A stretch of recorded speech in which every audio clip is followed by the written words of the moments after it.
પણ મહત્વની વાત એ છે, આ મંચ ઉપરથી મારે બે મુદ્દાઓની ખાસ ચર્ચા કરવી છે. ખેડૂતોના મુદ્દે તો હું ચર્ચા કરીશ, આપ બધાને ખબર છે શું પ્રશ્નો છે. આવનારા દિવસોની અંદર આ યાત્રા 8મી માર્ચે ગાંધીનગર ખાતે સમાપન થશે. માનનીય અરવિંદ કેજરીવાલજી આ યાત્રાનું સમાપન કરવા આવશે. ખેડૂતોના પ્રશ્નો તમને બધાને ખબર છે. આખા ગુજરાતની અંદર ભાજપના જે લોકો છે, ભાજપના નેતાઓ છે, ના ગુંડાગર્દીની તમને બધાને ખબર છે.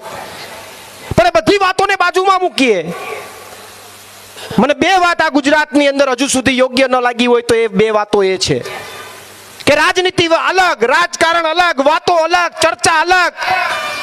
રાજનીતિમાં કોઈને ટાર્ગેટ કરવા હોય તો કરી શકાય. હળદરમાં પણ માની લો કે અમે નડતા હતા તો અમને ટાર્ગેટ કરે, અમને કઈ વાંધો નતો. પણ મારા ગુજરાતના ખેડૂતોને જેલમાં નાખી દીધા ને એની ઉપર લાકડીઓ વરસાવ્યો ને એનો મને વાંધો હતો. એટલા માટે હું બજારમાં નીકળ્યો છું પાછો. કદાચ અમારી સામે કોઈ એક્શન લીધી હોત તો વાંધો નતો, પણ નિર્દોષ ખેડૂતોને વગર કારણે 2-3 મહિના સુધી જેલમાં ગોંધી રાખ્યા અને જેને મજા આવે એમ લાઠીચાર્જ કરીને ઘરમાં ઘૂસીને માર્યા ને એ ખેડૂતના દીકરા તરીકે આ પ્રવીણ રામથી નથી જોવાયું ને એટલે જેલ પછી 4 દિવસ ઘરે રહ્યો છે. 5મા દિવસે નીકળી ગયો છું તમારી વચ્ચે.